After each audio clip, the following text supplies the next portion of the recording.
Welcome to another episode of Delayed But Not Denied, the podcast. On tonight, me and my guest, Miss Didi, will be talking about hydrocephalus. This is Hydrocephalus Awareness Month. But before we begin, we want to go to the Lord in prayer. Heavenly Father, we come to you right now asking you to be in the midst of the conversation, asking you to reach the people that need to hear it, reach their ears and their hearts, Father God, that they'll receive what it is that you need them to receive from this message tonight. And it's in your Son, Jesus' name I pray. Amen. So, um, Didi, how are you? Hey, beautiful. How are you? I'm great. I am great. I am And I'm great. no longer guessing. You've been So, to somebody's house for a long time. You ain't no longer guest, baby girl. You go right to the refrigerator and have a seat. yeah, I am now. you are my co-host. You are the co-host. But I wanted to give a definition of what hydrocephalus is, Mm-hmm. and it's a condition where there's an excessive acclimation of cerebral spinal fluid in the brain's ventricles. Mm-hmm. This buildup of fluid can cause increased pressure on the brain, leading to various symptoms and complications. Mm-hmm. Hydrocephalus can be caused by several factors, which include blockage of CSF flow. This can occur due to tumors, infections, head injuries, or congenital malformations. Um, Overproduction of CSF, and it says although rare, some conditions can lead to increased production of CSF. Impaired absorption of CSF. The body's ability to absorb CSF can be impaired in certain conditions such as meningitis or a certain type of hemorrhage can take place. And the symptoms the symptoms of hydrocephalus can vary depending on the severity and location of the blockage. Common symptoms include headache, nausea and vomiting, confusion, cognitive problems,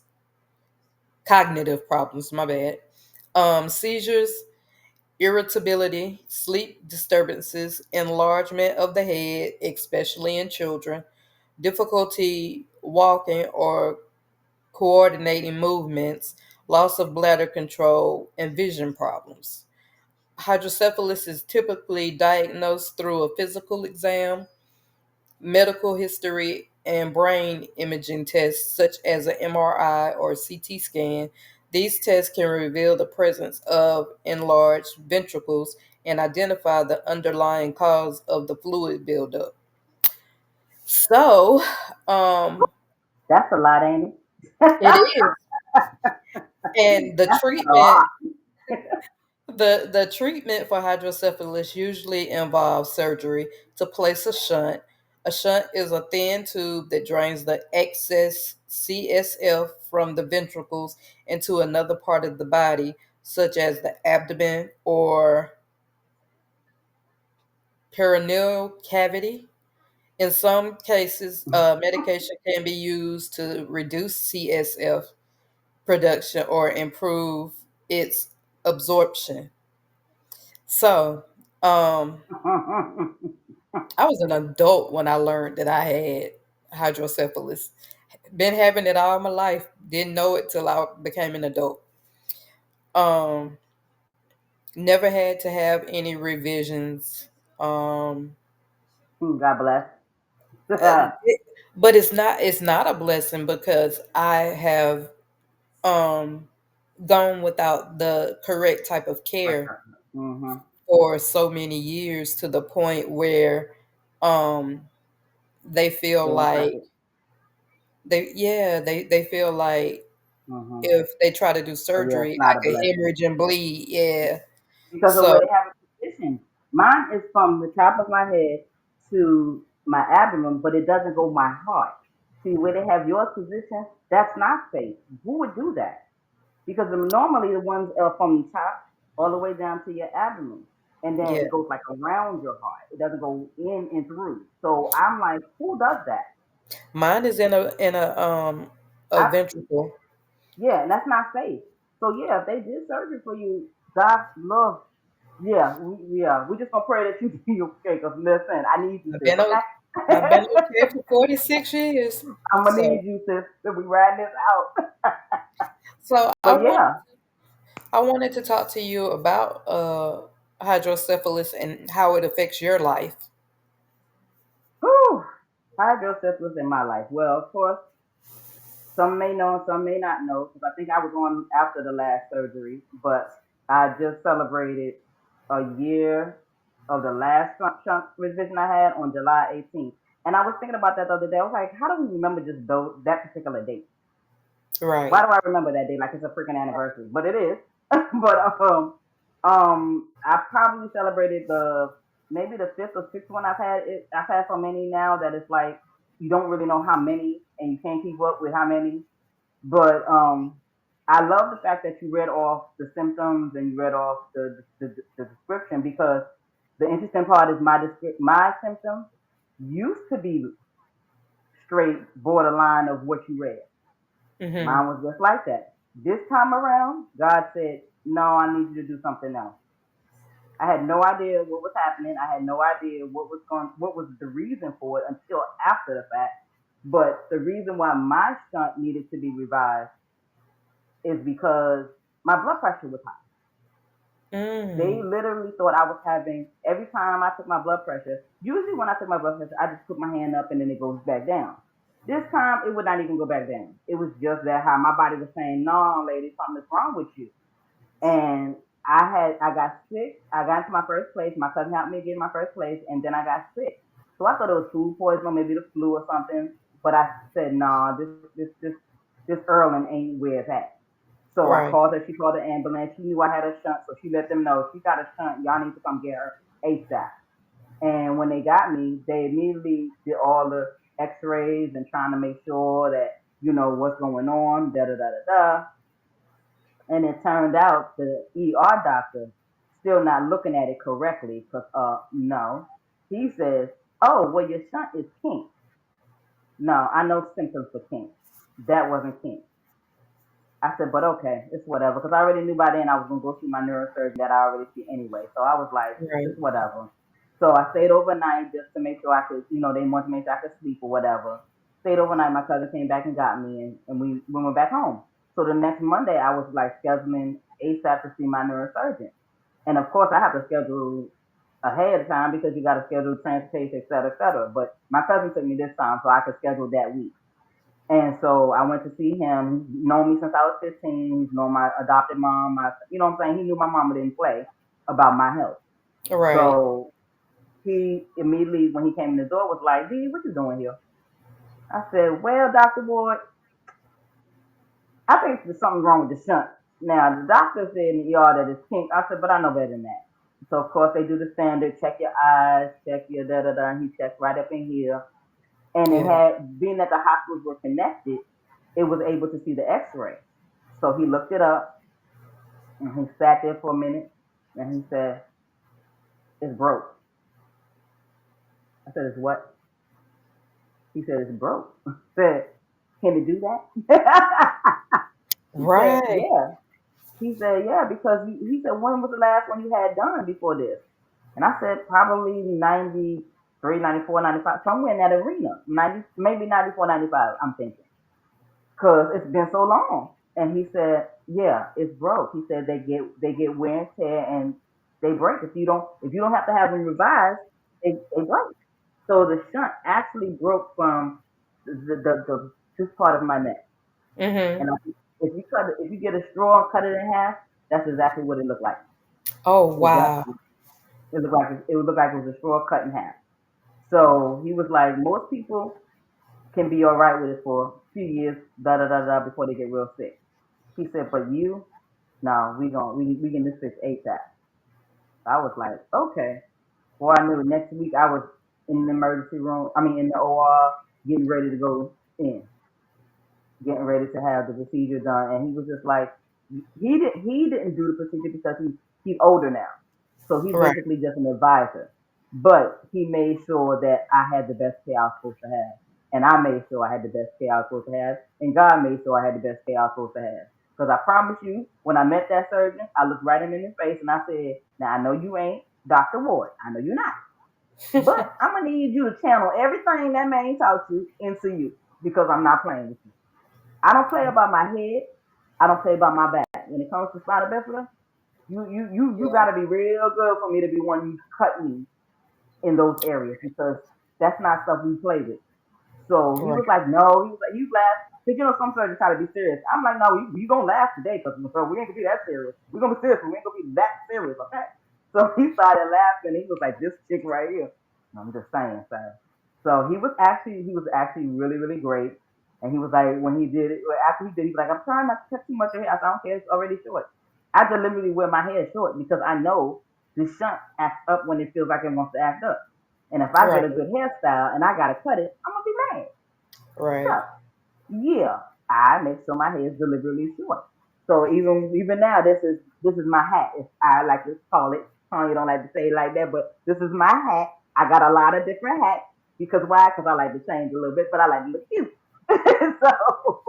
So he cut my hair. I had the surgery that night and was in my hospital room at midnight. At midnight.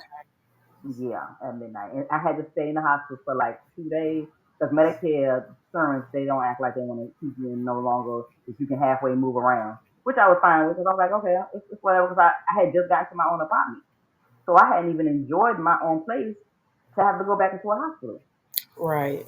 So I was good with, okay, I can go home, okay, bye. So basically, a lot of the care that I had to do after for recovery was done at home.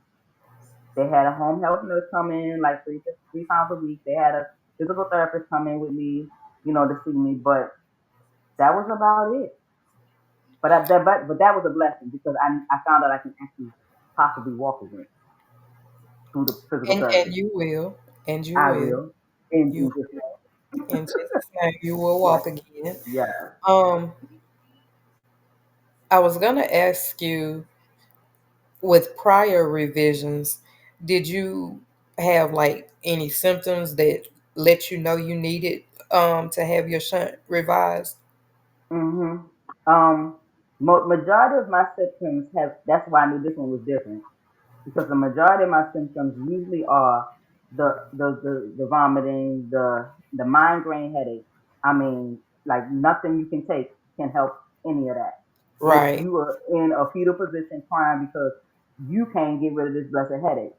Right. Um, Basically those were the majority of my symptoms. I might have had temperatures when I was younger. I didn't know. My mom, took care of that because she was a nurse.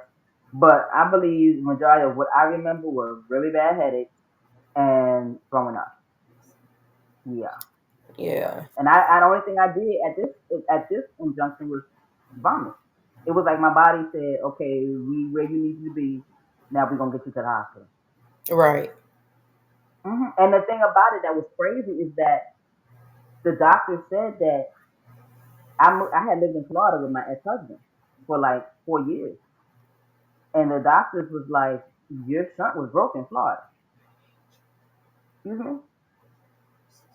I said, "How? What? Nobody told me that." He said it was broke. We saw it. Then we saw the last X-rays they did.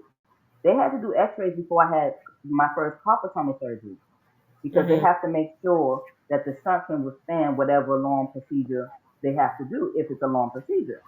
So Right. they did a shunt revision. I mean, they did an X-ray and saw that it was broke, but nobody said one word, not one single word. Nobody said go see a neurosurgeon, go follow up with somebody.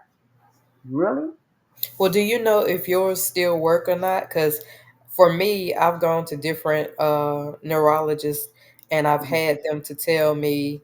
I've had one to tell me that it's working and it's working properly. I've had one to say, "Oh, it's just there. It served its purpose at when you were a child." Um, so the I don't only time understand we that. have a conversation about it is when I Mhm. ask about removing it. Mhm. And they tell me because I've had it in there since birth and never had a revision or anything like that, they don't want to Hmm. mess with it because they don't want me to hemorrhage and bleed. And we don't Um, want that. But yeah, yeah. but trying to get some type of relief it's always been hard for me. Like, um, mine is the same way. So, I mean, as far as that goes, it's it Hmm. behind my head, behind my ear, and it comes Uh-huh. down and it drains So, into the ventricle of my heart. But it's been a journey. It's been a journey. There's nights I can't sleep. There's days where I have been up for 3 and 4 days at a time without even hmm, taking a nap because it's like my body says, "Okay, we're not we tired. up. We Yeah, we up." ready to roll. And so I can't, Yeah, yeah. doctors have tried to prescribe medicines to help me sleep or whatever, but Hmm. nothing has been strong enough to To break help. what the hydrocephalus is doing to me.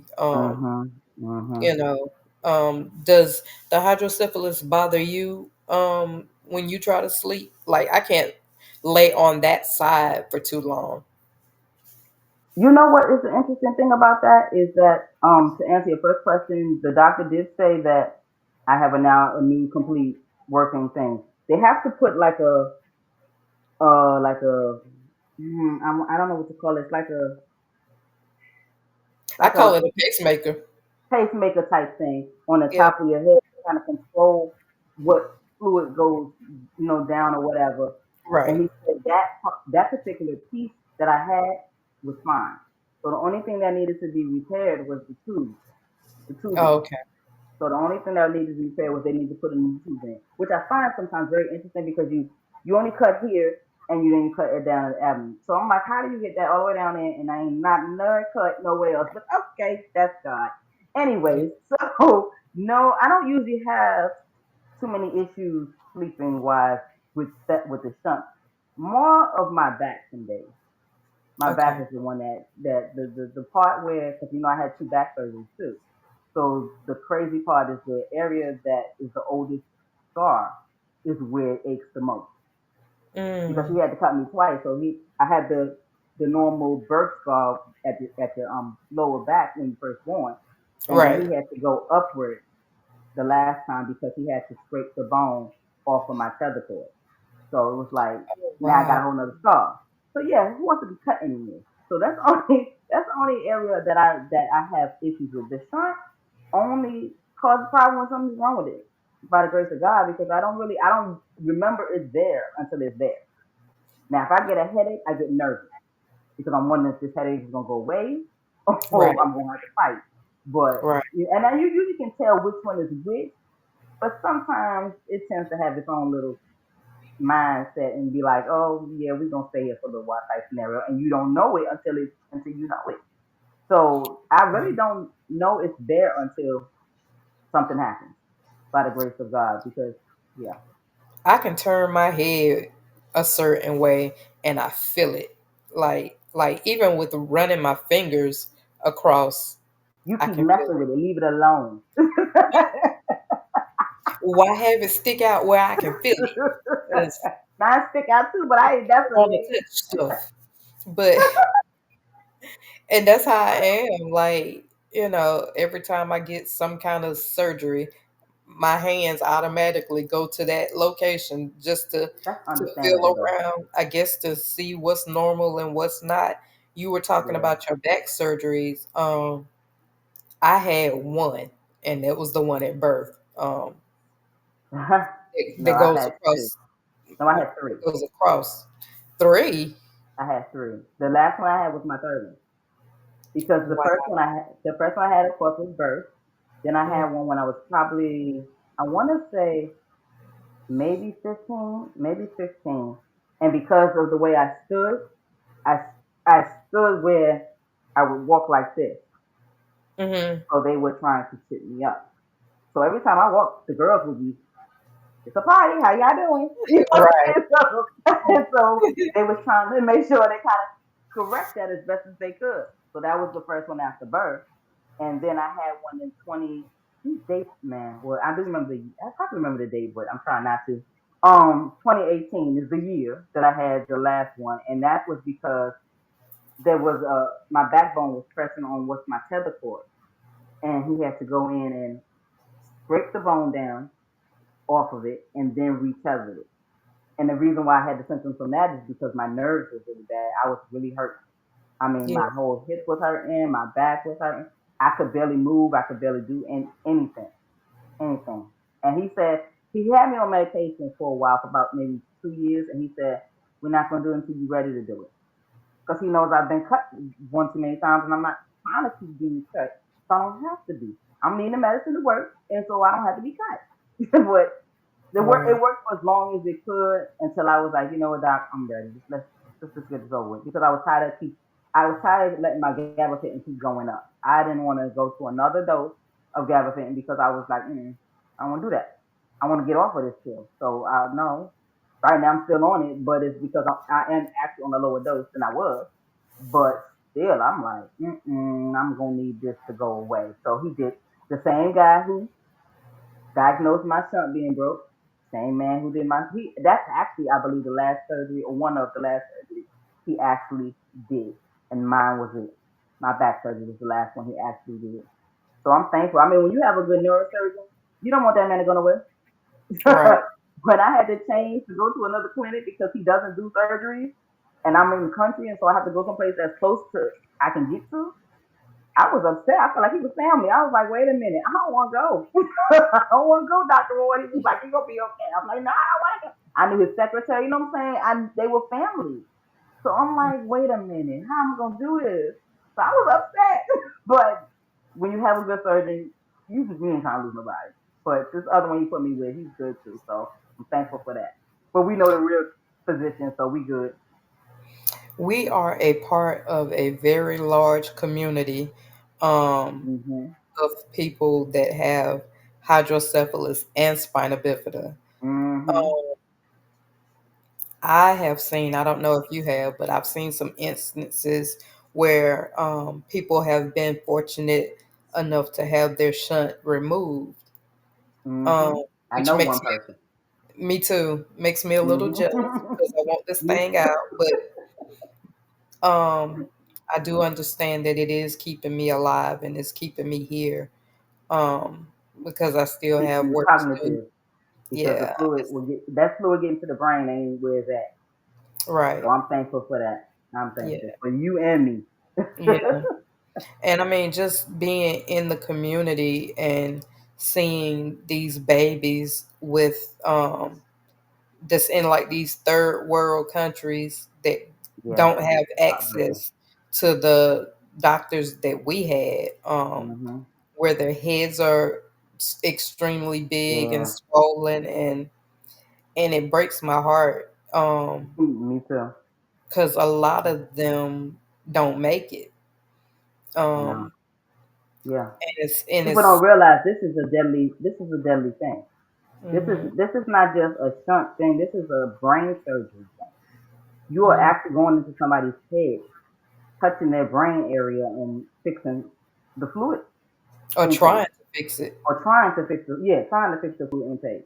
So this is not, and I never thought I realized that that was that until, like you said, I got older. I did not realize that I was actually having brain surgery. Like, I never thought that that would be the case until Right. I looked into it. Someone was like, "Oh wow, this is this is really serious. This could really damage me."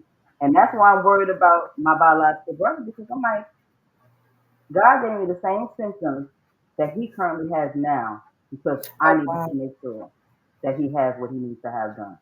He has Right. blood pressure issues. And I'm like, okay, you know what? I'm need to tell them they need to fix their son. I'm like, you can tell them call me, and they need to fix that son ASAP, because he's like you. He's had his son that he can remember all his life, but because of him not having the shunt repaired fast enough, like I did, some Mhm. of his, some of his comprehensions and things like that skills are kind of slightly off. So I gotta Mhm. let him know, listen, this ain't nothing to play with. Let's do this now, ASAP. Right. So I'm like, okay, Father, I went through all of that. You could have given me the regular symptoms I'm used to having, so I knew what it was. Father said, "Nah, we gonna go left. We just go check it over here." And I was like, "Okay." And then when I talked to my brother, and he was having those same interests. I was shocked. I was like, "Okay, Father, this is what you wanted me to do. This was your plan. So you God don't play about me."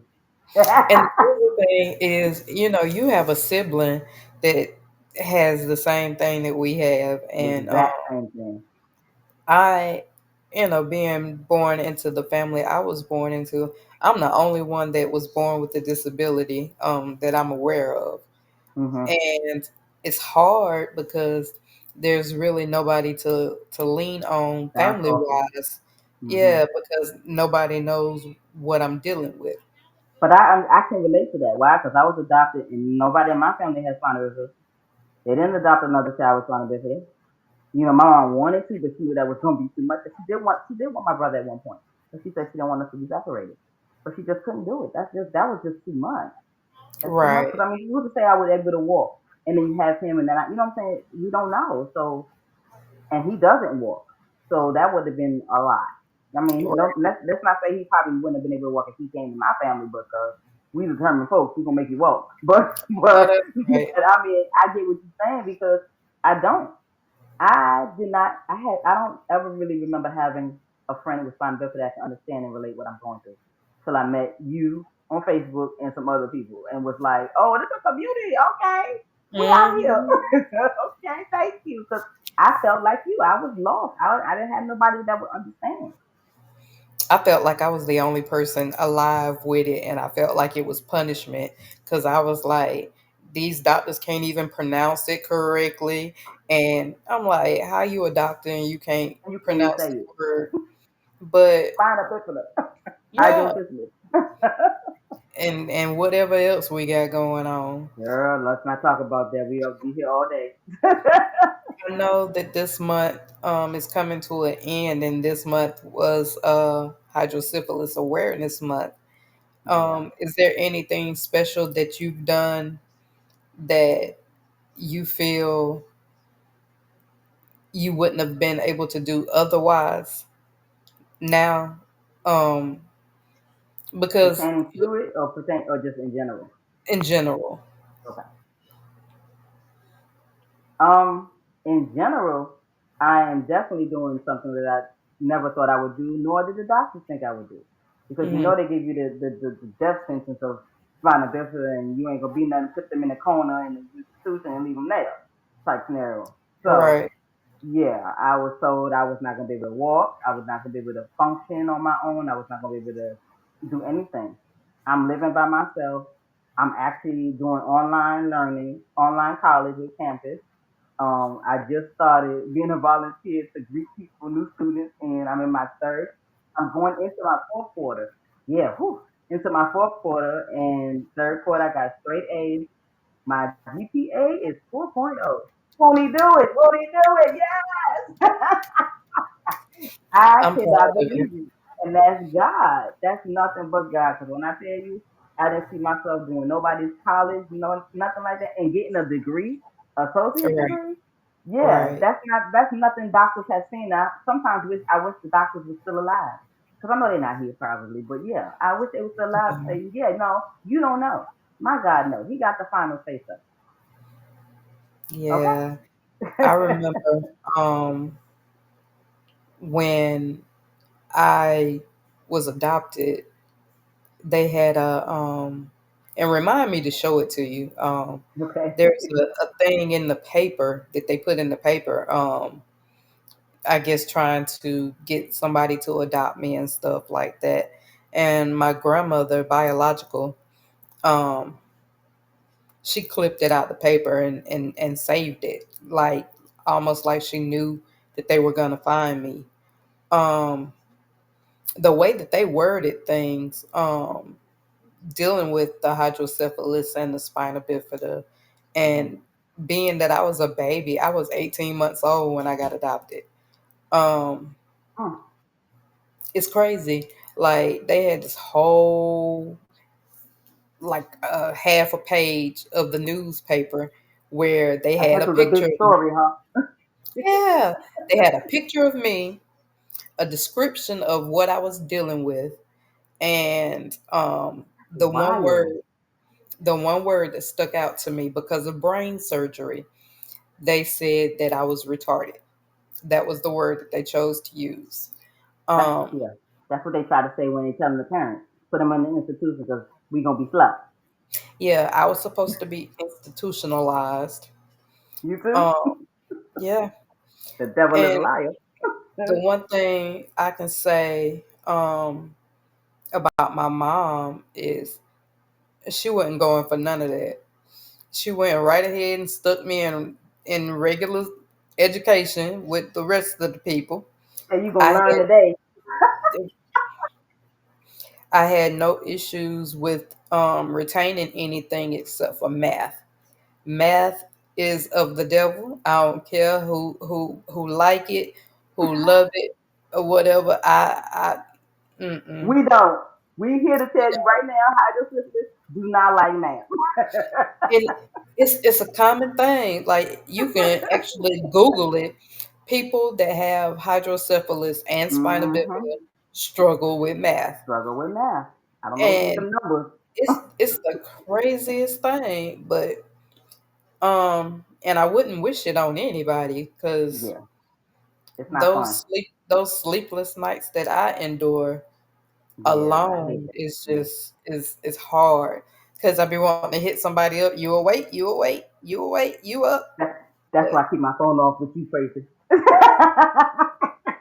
I get it. I love you, but I'm gonna get you up when I get up. I get Because it. I'm supposed to leave her sleep. Because I'm up to like 12, 1 o'clock in the morning playing Candy Crush. So I'm gonna get my sleep. But if I see a message from you, I'm gonna get you up when I get up. I love you though. I know. I love you too. I was trying to think. I wanted to ask you, um, how does living with a disability affect you, um, going to I'm alone. school and doing all of that and having a social life and stuff? Social life? What social life? This my social Me? life. This my social life. You my social life.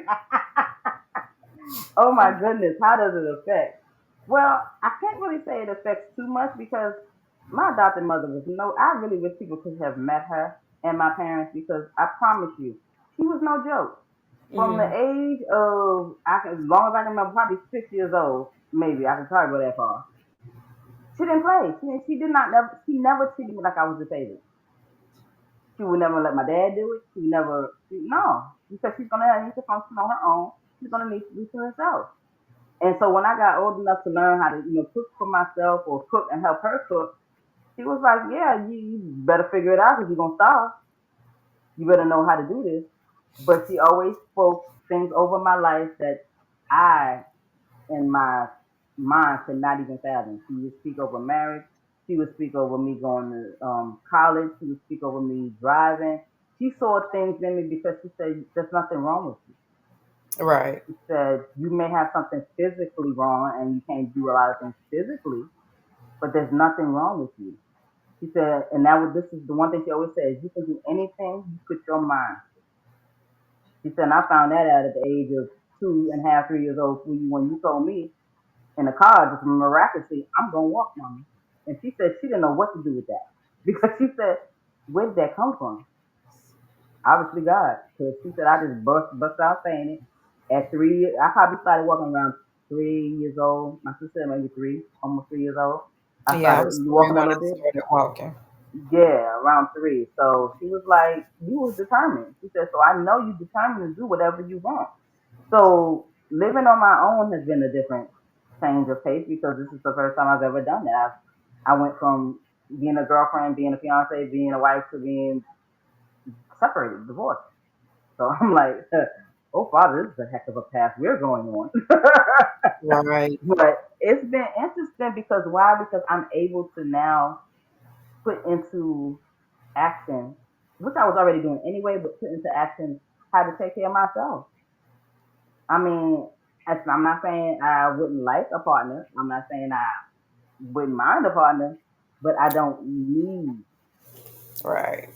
You know what I'm saying? Because my mom taught me everything. I take care of my own stuff. I handle my bills. I handle. whatever I need, groceries delivered. Thank God they have that now. So all I have to have is delivered. I get, Right. you know what I'm saying? I handle my own, I set up my own insurance so I get my transportation so I can go to the doctor. So nobody has to come and help me. Because why? Because I'm trying to make sure that I don't have to depend upon nobody. My mom Right. never wanted that. So depending upon people is not where it's at. So I don't want to have to go back and be like, well, I need you or I owe you for doing this. Mama always said, if you don't have to ask, don't, because Right. you're gonna owe somebody and you don't need that. So, And so everybody that says, if you need anything, call, they don't mean it. Because the minute you call, free. you either go straight to voicemail or you got to hear Mhm. some type of excuse or Mhm. whatever. So, And I ain't um, got the energy for it. yeah, yeah. I ain't got it, so Well, I'd rather do it myself. we're about to come to a About to wrap it close. up.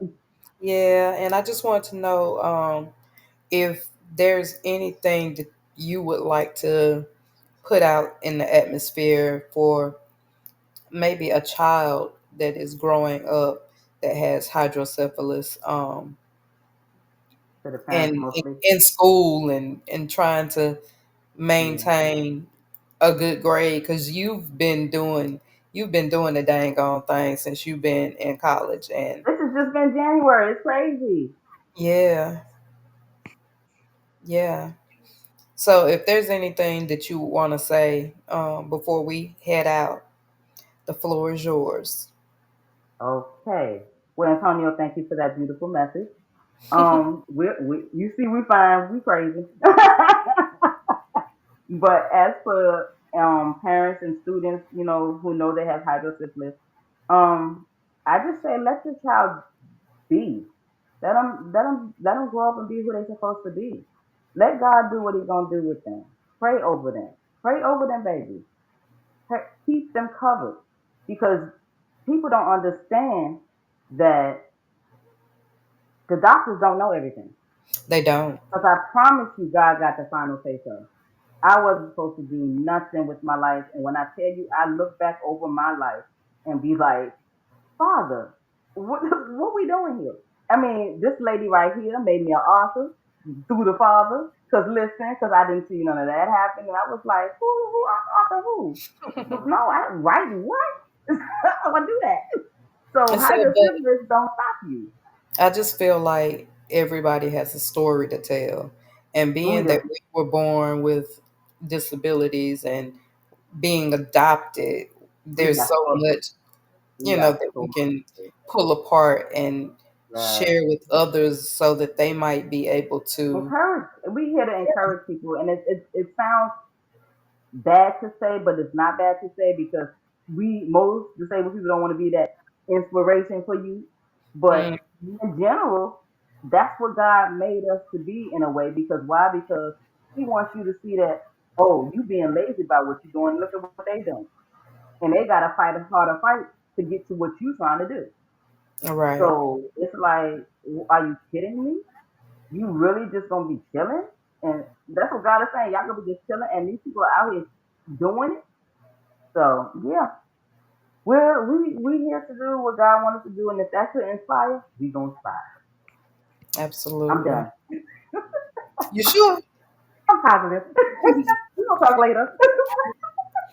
Well, I would like to thank everybody for tuning in tonight to Delay But Not Denied, the podcast. We will be back the second Monday and fourth Friday of October. October is Spina Bifida Awareness Month. So we'll So be back. we will definitely be back and we'll discuss Spina Bifida and what that's like and And the hopefully fun, educate some people. And hopefully, yeah. yeah, And yeah, educate and inspire because we want the families to be able to understand that they can go and do whatever they want. The absolutely. children can do whatever they want. Don't look at your child and think that they have limitations because they don't. I promise you, my mama didn't give me none. I got Absolutely. fingers like everybody else. And listen, I got it all. I was a normal child. I definitely was treated normal. To a certain degree, I'll say it Agree, that yeah. way. because my Yeah. mama treated me like fine china. Like if you touch me, she gonna break. And so there was Mine a whole didn't do lot of that. things I wouldn't. Yeah, there was a lot of things I couldn't do because my mama Yeah. was scared. He So was nervous. Yeah. That's yeah, understandable. Yeah. it's not. I don't Mine understand it wasn't at though. all. I know you're not understanding it at all. Not even a little bit. I I I get it. tried, I get it. I mean, you had your but baby, but you didn't treat him like that. So, you let him be. right. Yeah. So I get that. I get that. Yeah. Yeah.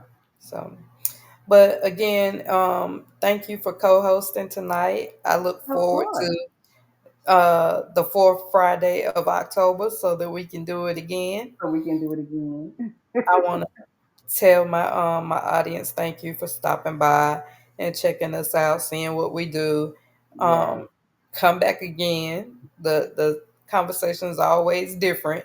So yeah, that's all I got. So thank y'all for coming out. God bless you. Good night.